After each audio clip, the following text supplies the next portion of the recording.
IMDb, Rotten Tomatoes, Filmou. O que esses sites têm em comum? Todos eles fazem análises e fazem listas de filmes, assim como esse canal aqui também. Inclusive você tem canais no YouTube que fazem a mesma coisa que eu aqui. Mas por que eu tô falando isso? Porque esse é um vídeo justamente disso. Eu vou listar aqui os melhores filmes que eu assisti nesse ano de 2022. E o que tem de novidade revolucionário aqui comparado a esses outros veículos de comunicação aqui do YouTube? Absolutamente nada. Mas, ainda assim, eu queria compartilhar minha opinião. Então tá aí os melhores filmes que eu aqui no Aquele Filmaço assisti em 2022 e recomendo. Loucura, multiverso, magia. Você pode estar pensando que eu tô falando aqui de algum filme da Marvel, né? Tudo em todo lugar ao mesmo tempo é o filme que aborda essa temática de multiverso. Só que muito melhor do que o Doutor Estranho fez ali no Multiverso da Loucura. Ele aborda isso de uma maneira surtada, maluca, que vai te deixar atônito e sem fôlego. E pra mim foi uma das gratas surpresas que eu assisti esse ano aqui, já que eu não esperava que eu fosse gostar tanto desse filme, mas esse filme me pegou, cara. Na trama vemos uma mulher de meia idade, a Evelyn, interpretada pela Michelle Yeoh. Ela vive uma vida pacata ali com seu marido, a sua filha, tem problemas familiares, problemas no seu casamento, tudo normal, nada de especial. Até que um dia ela se vê envolta numa trama entre realidades paralelas, multiverso, muita loucura e esse caos todo aí. E ela é a última esperança de salvar o multiverso, já que ele está ameaçado de extinção graças a uma entidade cósmica que quer devorar o multiverso todo. Agora você imagina, a senhora tá lá vivendo a vida dela lá tranquila, de repente ela descobre um mundo novo, literalmente, e que ela precisa lidar com tudo aquilo ali, além dos problemas pessoais dela. Um dos grandes diferenciais desse filme aqui é que ele aborda essa trama de uma maneira muito mais micro do que macro, porque em vez dele focar naquela coisa da grandiosidade do multiverso, ele foca somente na Evelyn, no drama da Evelyn ali, como ela tá lidando com aquela situação. Ele não pega esse evento numa escala global, ele foca nesse evento pelo ponto de vista da Evelyn.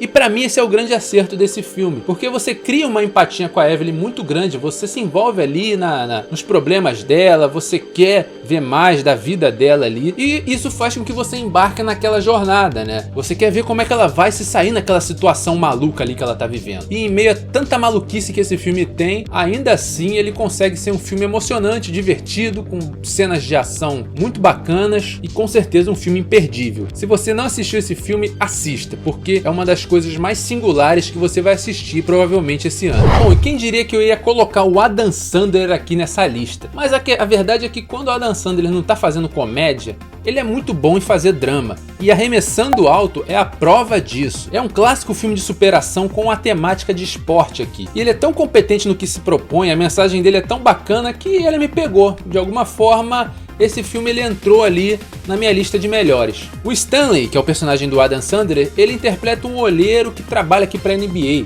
Ele sai por aí olhando, vendo os talentos aí pelas ruas, vendo quem tem potencial de se tornar um jogador profissional. Só que a carreira do Stan, ela tá meio que indo de mal a pior. E ele precisa encontrar um grande talento ali para que ele possa se manter ali bem, ou senão ele vai ficar desempregado. O caminho dele então vai se cruzar com o Cruz, que é um jogador de rua ali, que joga basquete de maneira amadora.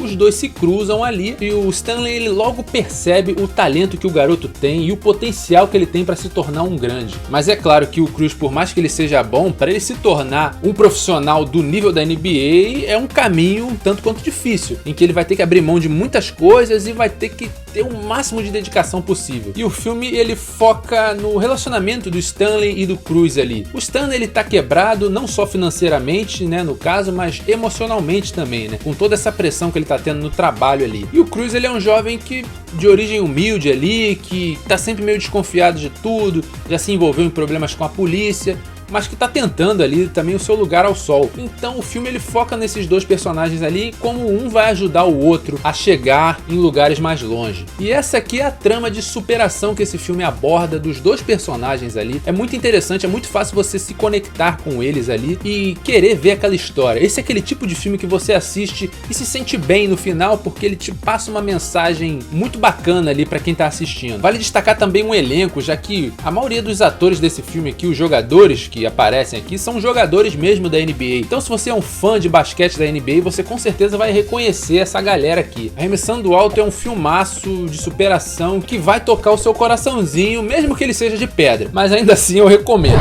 Esse era um filme que eu não estava esperando muita coisa, mas ele me entregou uma das experiências mais prazerosas que eu tive esse ano. Eu tô falando aqui da cinebiografia do rei do rock, Elvis. Um filme incrível que retrata a vida e as polêmicas do cantor aí, a vida intensa que ele teve ali e tudo que envolveu ali, os problemas deles com a droga, os casamentos dele, aquela vida maluca que o Elvis teve. Esse filme ele retrata isso de uma maneira muito interessante. O Elvis, que foi um artista que arrancava suspiros das mulheres graças ao seu rebolado, ficou envolto em muitas polêmicas porque ele era considerado um branco que se portava como um negro, já que ele cantava e dançava como era os negros na época, né? Já que o estilo de música que o Elvis usava, o estilo de música que o Elvis cantava, era basicamente o blues dos negros lá que viviam marginalizados na sociedade da época. E o Elvis pega isso e utiliza aquilo ali como ferramenta, e ele alcança um patamar que nenhum negro alcançou na época, justamente porque ele era branco, né? Mas ao mesmo tempo que tiveram todas essas polêmicas e controvérsias, o Elvis ele foi um artista singular dentro da música, cara, e o filme ele retrata bem isso. O mais interessante é que esse filme ele conta essa história pelo ponto de vista do Tom Parker, que é interpretado aqui pelo Tom Hanks. Tom Parker ele foi um empresário do Elvis e muita gente acusa ele de ser responsável pela morte do Elvis, toda essa história aí que a gente já conhece. A questão é que o Elvis foi um cantor de fama mundial, mas ele nunca saiu dos Estados Unidos. Esse é o mais bizarro da história. Você pensa hoje no Elvis como o rei do rock, como o cara que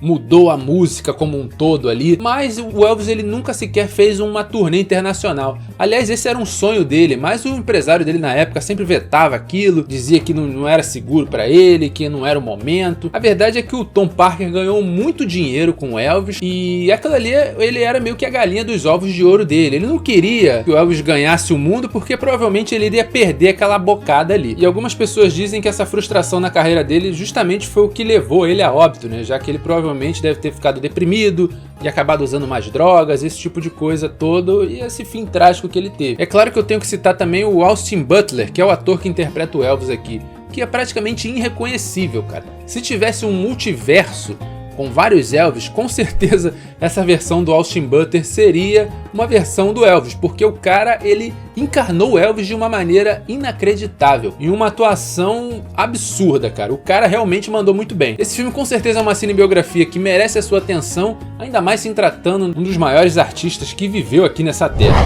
Bom, e quem diria que depois de 30 anos, nosso querido Tom Cruise acertaria em cheio, mas acertou no alvo, na sequência aqui de Top Gun Maverick. Uma das experiências mais incríveis que eu tive ao ir ao cinema de assistir um filme esse ano. E olha que eu não tava dando muita coisa, né, pra esse filme. Eu falei, vou ver lá, vou assistir esse filme do Tom Cruise aí, vamos ver se vai ser bom, hein. Meu irmão, que filme espetacular de você ver numa tela gigante. Quanto maior a tela, melhor. A sua experiência vai ser mais incrível. Top Gun Maverick é um filme simples de ação, mas ele é intenso, te deixa sem fôlego, te deixa eufórico, é um grande filme de fato. É o espetáculo que o cinema pode proporcionar para você. Na trama, o Maverick, que depois de 30 anos ainda é capitão, piloto das forças aéreas, piloto com o maior número de inimigos abatidos, né? Aviões inimigos abatidos. Mas a questão é que 30 anos e o Maverick já poderia ser uma patente muito mais alta ali, mas ele continua sendo capitão. O negócio dele é voar nos caças ali, ele não quer ser senador, ser almirante, ele não quer ser nada disso, ele quer só voar no jatinho dele ali. Acontece que existe uma missão praticamente impossível que um grupo de pilotos ali vai ter que lidar com aquela situação ali, e o Maverick vai ter que ser o mentor desses pilotos. Esses pilotos, eles são todos jovens, são todos pilotos muito bem capacitados, são os melhores dos melhores, mas como o nível da missão é tão alto, é preciso um cara ainda melhor para poder guiar eles ali. Então aí que o Maverick entra nessa história. E não tem muito o que falar desse filme, cara. As cenas dentro do jato são incríveis.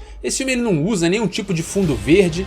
É tudo ali, ó. O jato voando de verdade. Você sente aquela pressão ali.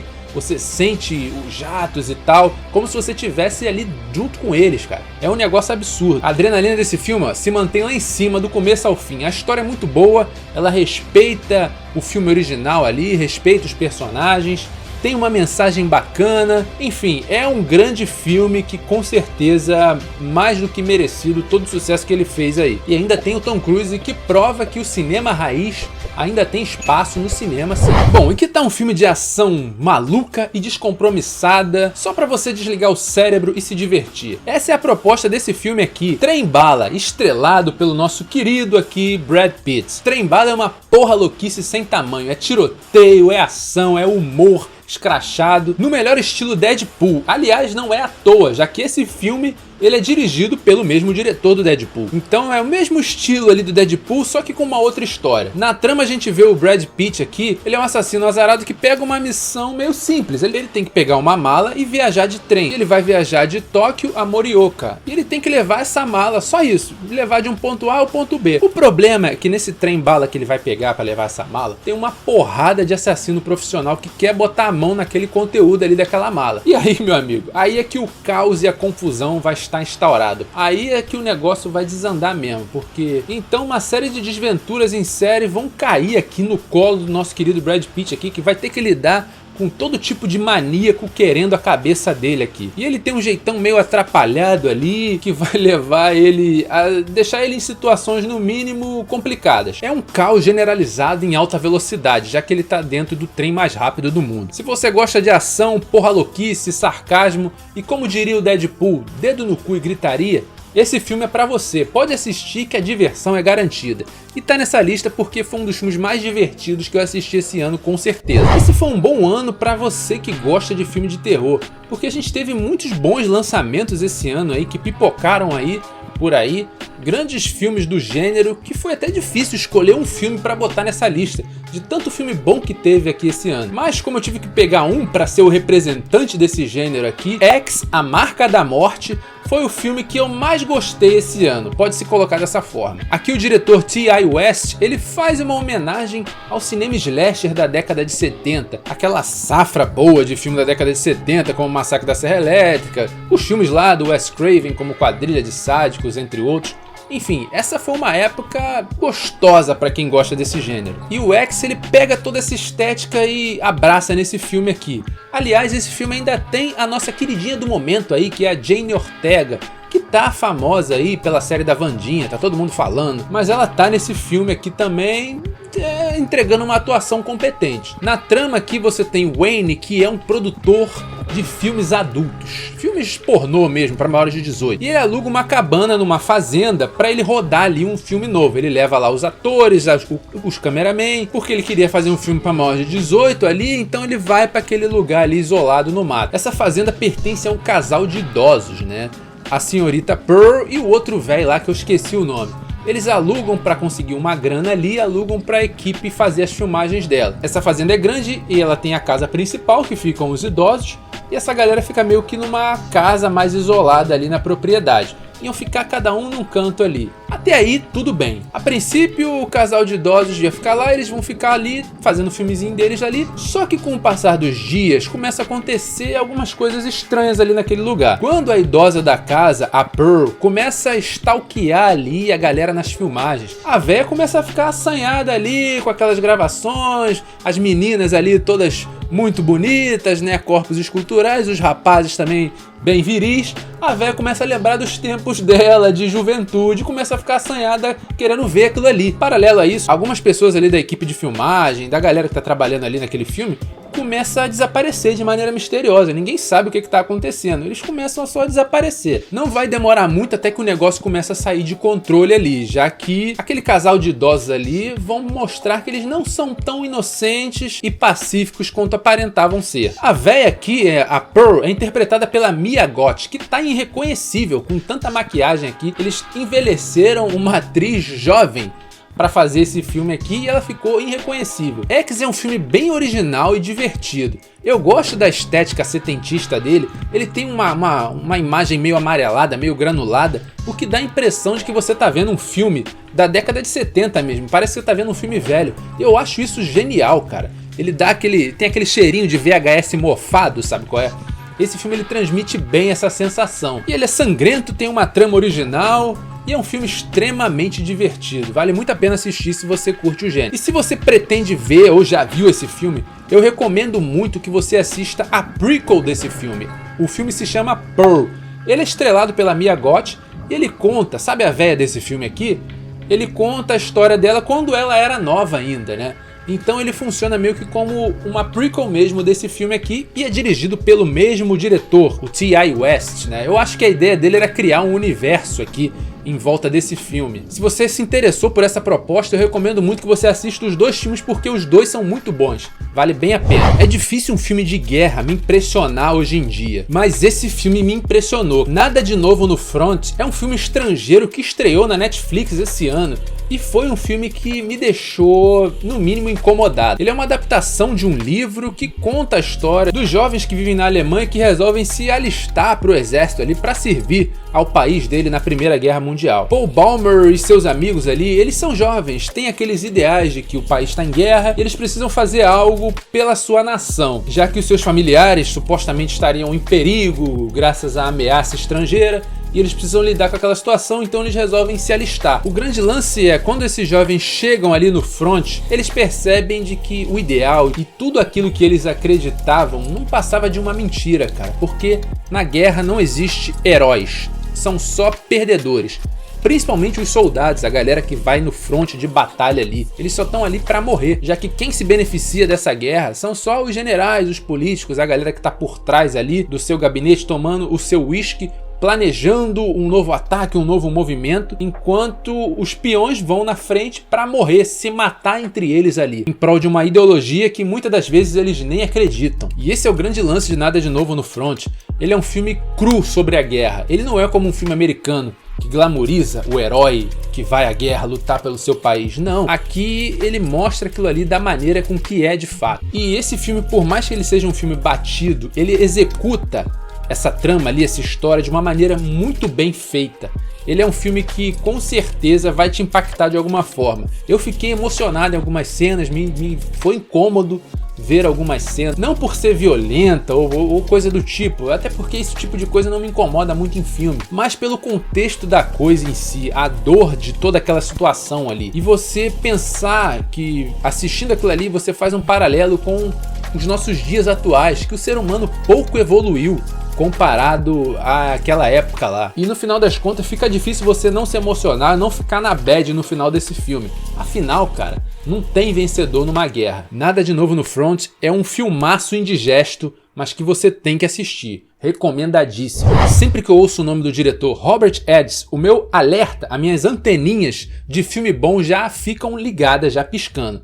E não foi diferente aqui, meu amigo. O Homem do Norte é um épico viking e um dos melhores filmes que eu assisti nesse ano. Trama aqui, mesmo que simples, ela é contada de uma maneira eficiente e visceral. Alexander Skarsgård interpreta Ameleth, um jovem que vê o seu tio tirar a vida do seu pai, que é o rei, né? O irmão mata o outro irmão por ganância pelo poder. O Ameleth que presencia aquele ato ali, ele era uma criança na época. E ele foge para ele não ser morto pelos lacaios do tio dele ali, mas ele foge jurando vingança, que ele um dia iria se vingar por tudo que o tio dele fez. E assim se desenrola a trama de O Homem do Norte, já que o Ameleth ele vai passar a vida inteira dele sendo alimentado e movido pelo ódio e o sentimento de vingança. E quando ele fica adulto, ele se torna um guerreiro implacável, com um único propósito na vida: caçar e matar o tio dele. E ele planeja essa vingança meticulosamente. A vingança essa que vai ser uma vingança brutal, meu amigo. Eu enfatizei na palavra brutal porque esse filme ele é isso. Ele é um conto brutal e visceral sobre uma época antiga. Uma época do ser humano muito mais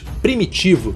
Uma época em que a espada era a lei. E só os fortes conseguiam sobreviver nesse mundo. Eu não sou especialista em cultura nórdica, mas o Robert ele garantiu de que ele foi o mais fidedigno possível à cultura e os costumes da época, já que ele foi a fundo ali com historiadores para poder montar esse universo aqui desse filme. E fica claro, o filme ele te passa a sensação de que aquilo ali de fato era daquela forma. Não, ele não passa aquela sensação de que aquilo ali é uma fantasia. A crueza desse filme, ele te passa aquela sensação ali de que, de fato, naquela época era daquele jeito. Vale destacar também o grande elenco desse filme: Nicole Kidman, Ethan Hawke, Willem Dafoe, e todos eles muito bem nos papéis aqui. Se você gosta de um filme épico e uma boa história de vingança, Homem do Norte com certeza é pra você. E essa foi a minha lista aqui de os melhores filmes de 2022. Eu poderia botar outros filmes na lista aqui, mas eu não queria que esse vídeo durasse 1 hora. Deixa nos comentários aí alguns filmes que você recomenda, que você assistiu esse ano aí, que deveria estar nessa lista. Se inscreva aqui nesse canal, comente e não deixe de curtir esse vídeo. Muito obrigado se você assistiu esse vídeo até aqui e até a próxima aqui no canal, Aquele Filmaço.